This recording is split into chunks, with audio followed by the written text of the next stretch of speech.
Esa es la realidad. Nosotros no nos metemos con nadie. Venezuela no se mete con nadie. Venezuela no agrede a nación alguna. Venezuela no envía mercenarios, ni paramilitares, ni asesinos, ni contratistas norteamericanos de grupos de paramilitares a Colombia, ni a Brasil, ni a ningún país del mundo. Pero si nos agreden, pero si nos mandan Rambos, pero si nos mandan asesinos que han asesinado civiles en Afganistán, en Irak, en Libia, y se regodean de ello, y publican fotografías, y hablan de cuántas mujeres han violado cuando estuvieron en misiones en Afganistán o en Irak, y se atreven a venir a Venezuela, este es su destino.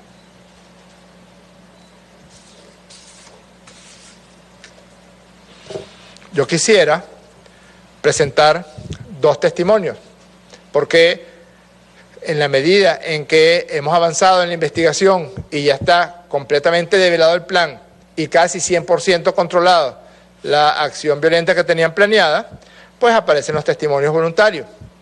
Hay un testimonio muy importante de una persona que es agente de la DEA, que es narcotraficante reclutado por la DEA, algo muy común en las acciones que ejerce la Oficina Antidroga de los Estados Unidos de Norteamérica, denominado José Fernández, alias Pépero, y ahí él habla de todo el proceso de organización de la acción violenta desde aquí, desde Caracas. Escuchémoslo, alias Pépero, José Fernández. Adelante, video. José Alberto Socorro Fernández, 14-233-653. Conocí a Antonio Sequea Torres en el gimnasio de Los Naranjos, tuvimos una amistad de gimnasio, un par de veces conseguimos en la noche en lugares nocturnos, sin ningún tema político, hasta el 1 de mayo, cuando fui contactado por él, después de la intentona de golpe y la fuga de Leopoldo López. Fui contactado para quedarse 2 días en mi casa. Cuando lo fui a buscar estaba con sus 2 hermanos también militares, Juven Sequea Torres y Juvenal Sequea Torres. Cuando fueron a mi casa se quedaron 2 meses, luego fui a buscar una camioneta Forerunner gris blindada, los cuales habían $3.000, los cuales me dieron $2.000 por los gastos de comida que produjeron en ese tiempo. Después que estaba en Colombia, se contactaba conmigo cada 15 días y a pasar 2-3 meses me pidió que recogiera unas armas que me puso un punto de entrega en Los Naranjos. Un señor me iba a entregar las armas, me entregó una FARC, 2 R15, 2 AK, una Glock y una Beretta. Estaban en estado de óxido. Posterior a eso me entregó 10.000 tiros, una muchacha que desconozco, una camioneta blanca, me entrega 10.000 tiros y una FARC en estado de óxido. Me pide que las lave, que las limpie y le haga mantenimiento. Acudo a Martín para que me preste su casa para lavar las municiones y todas las armas. Esas mismas armas fueron trasladadas hacia La Guaira, que iba a ser el punto de llegada de ellos. Punto de llegada que luego me piden que si no tengo un punto o alguien que conozca para dónde pueden desembarcar. Y ahí es que ubico a una persona con ese perfil, Randy, que es el que se encarga de bajar las armas y recibir los próximos vehículos a personas en contacto de ellos. Solamente me pasaba el número, yo le pasaba el número a Randy y él recogía todos los vehículos para llevarlos al sitio. Referente a los carros, me dieron una dirección en El Paraíso, donde fue abandonada una Silverado doble cabina negra. La busqué, la guardé en mi casa. Posterior a eso me comunica que está en falta de carro, que si yo puedo conseguir carro y serían pagados posteriormente por un carro más nuevo del año.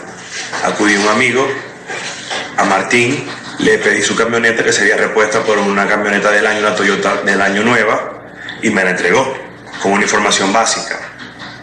Posterior a eso, un señor apodado Toro entregó directamente a Randy, que era el encargado de la logística en La Guaira, entregó una gran Cherokee negra, blindada, una Hilux doble cabina negra, un Ford cabina sencilla,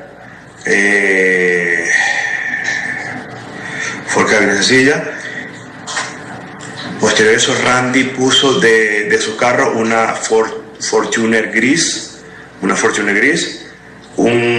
Hilux blanca, una Toyota de las largas gris. Esos fueron los carros que estaban en el procedimiento. En total fueron 8 camionetas, de las cuales la más importante era la Ford doble cabina y la Hilux negra, que era la que tenía la AFAC en el techo. Posterior a eso, necesitaba 2 motores para una lancha. Hablé con el mismo Randy, que tiene manejo y tiene lanchas de ese estilo. Me pasó fotos de la lancha, yo se las pasé a Antonio, me dijo que esa lancha también la necesitaban, que se la podían prestar. Randy aceptó. Igual quedaron pendientes los 2 motores que fueron localizados en Higuerote, fueron pagados por Alejandro, pagándole sus intereses y todo al pago de 15 días. Luego fueron instalados en Higuerote con su capitán Tiburón. De ahí partió a La Guajira junto a la de Punto Fijo. Por la lancha de Tiburón, que estaba falto de motores, hubieron varias personas que fueron la ayuda para la instalación, un lanchero que contactó al mecánico y Alejandro, que fue el prestamista que prestó el dinero para comprar los motores. Después que los motores fueron instalados, la persona en la lancha tenía contacto directo con Antonio Sequea Torres y le dieron las coordenadas y ya salieron hacia el punto. Ya de ahí, de estar en el punto, nosotros estábamos esperando solamente el día de llegada, que iba a ser en La Guaira, en el taller de Randy. Íbamos a llegar ahí. Luego que las lanchas llegaron a La Guajira venezolana, donde estaban los 3 campos de entrenamiento, constituidos por 54 venezolanos y 2 estadounidenses, que anteriormente estaban entrenando en Río Hacha, luego del decomiso de las armas de Clive Alcalá, que iban a ser utilizadas para el atentado contra el gobierno.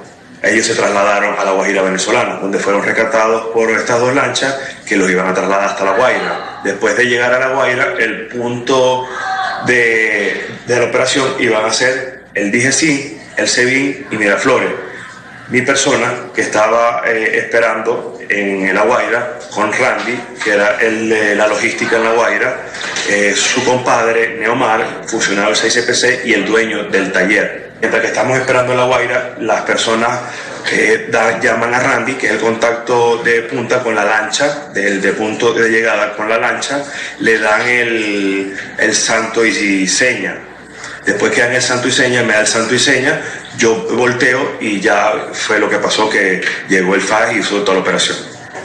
En una conversación que sostuve con Antonio Sequea Torres, hablando de mi pago por la cooperación a la operación de $2 millones, me dice que no me preocupe, que ellos están siendo financiados por el narcotraficante Doble Rueda, familiar de Marta González, esposa de Clive Alcalá Cordone, que estaban financiando el grupo de entrenamiento paramilitar encabezado por los estadounidenses Harold, Luke y Jordan, en compañía también de Joel Palmar, que pagó condena en Bogotá por narcotráfico y asesorado por la ex fiscal Luisa Ortega Díaz.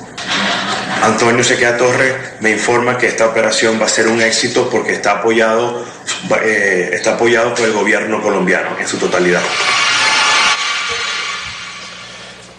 Algunos elementos breves de lo que este narcotraficante y agente de la DEA, José Alberto Socorro Hernández, dice. Lo primero es que él se iba a encargar de toda la parte logística en Venezuela para cuando se diera el desembarco de los terroristas, de los mercenarios y de los gringos que iban a llegar, que se iba a encargar de las camionetas que ya les mostramos, que se iba a encargar del armamento, de acondicionar esas camionetas para que tuvieran una fuerza letal suficiente para generar todo el daño que estaba planeado. Es decir, esta es una operación que recurre a 2 elementos principales. Por una parte, el narcotráfico, encarnado en José Alberto Socorro Hernández, que a su vez es el enlace con el gobierno de los Estados Unidos de Norteamérica a través de la DEA, y por otra parte un famoso narcotraficante del cartel de La Guajira, Elkin Javier López Torres, alias Doble Rueda. Les recuerdo que de la finca de Doble Rueda, en la península de La Guajira colombiana, es donde salen las 2 embarcaciones para generar la incursión terrorista armada contra Venezuela. Esta es una rama que rápidamente, como bien lo dice alias Pépero, José Alberto Socorro Hernández, lleva a la DEA y de la DEA al gobierno de los Estados Unidos de Norteamérica y al gobierno de Iván Duque, porque en su territorio y con el conocimiento de él y con absolutamente todo el amparo, pues se realizaron todas las actividades de entrenamiento y de aprovisionamiento logístico de los mercenarios y de los terroristas. Y por otro lado, y de eso vamos a hablar un poco después, es la utilización, que es un elemento ya común. Cuando una administración de los Estados Unidos de Norteamérica quiere emprender una acción agresiva y de violencia y no requiere o no tiene la intención de utilizar las llamadas tropas regulares, pues recurre a la contratación de empresas privadas. Lo hicieron con la empresa Blackwater en Irak, lo hicieron en Siria, lo hicieron en Afganistán, lo hicieron en Libia. Contratan verdaderos mercenarios con entrenamientos en fuerzas especiales, que por lo general tienen un antecedente de participación en distintos rangos del ejército norteamericano, que tengan además un perfil psicológico como el que les mencioné previamente, que se crean invencibles, que se crean Rambo y que tengan una disposición para el asesinato y una disposición para la violencia. Pero de esto vamos a hablar un poco después, porque yo quisiera que escucháramos otro testimonio. Este testimonio que acabamos de escuchar tiene que ver con el acondicionamiento logístico del desembarco, el acondicionamiento de los vehículos para generar en ellos fuerza letal para las acciones de violencia que estaban planeadas, la relación entre la DEA y estos mercenarios, entre la DEA y Antonio Sequea Torres, pero yo quisiera que escucháramos el testimonio del logístico de la operación, Víctor Pimienta Salazar, que narra todos los hechos desde que salen de la finca de Doble Rueda hasta que llegan a Venezuela. Adelante con el testimonio de Víctor Pimienta Salazar.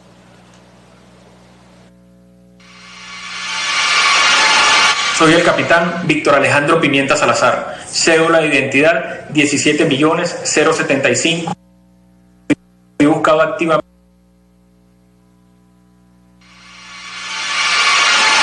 Soy el capitán Víctor Alejandro Pimienta Salazar, cédula de identidad 17.075.290.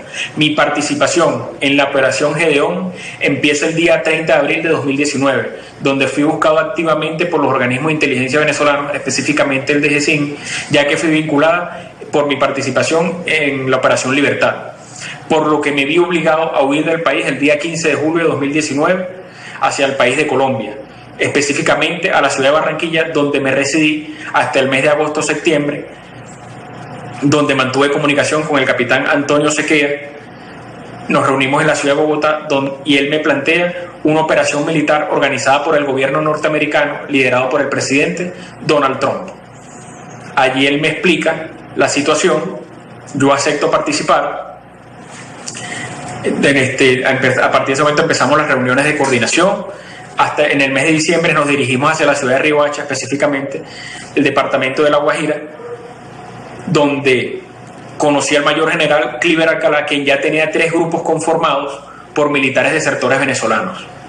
Allí también conocimos al ciudadano Jordan Grau, quien es representante de la empresa de seguridad norteamericana Silver Corp, donde él nos plantea que se encargaría del suministro de armas y el entrenamiento de las personas de los 3 grupos conformados por los militares desertores. También nos presenta ese mismo día a 2 ciudadanos norteamericanos, soldados, quienes se encargarían del entrenamiento en técnicas de combate cercano y combate en áreas confinadas. También se nos suministra en ese momento 10 fusiles con 900 cartuchos sin percutir. Empiezan los entrenamientos allí en la ciudad de Riohacha por estos 2 ciudadanos norteamericanos hasta el mes de marzo, donde le fue retenida un lote de armas al mayor general Cliver Alcalá, lo cual lo obligó a entregarse a la justicia norteamericana para su posterior deportación, ya que era requerido por la DEA. A partir de allí nos dirigimos hacia la Alta Guajira, donde fuimos recibidos por un narcotraficante colombiano, alias Doble Rueda, el cual nos apoyó logísticamente y en el terreno donde íbamos a pernoctar a partir de ese momento. Ya en la Alta Guajira,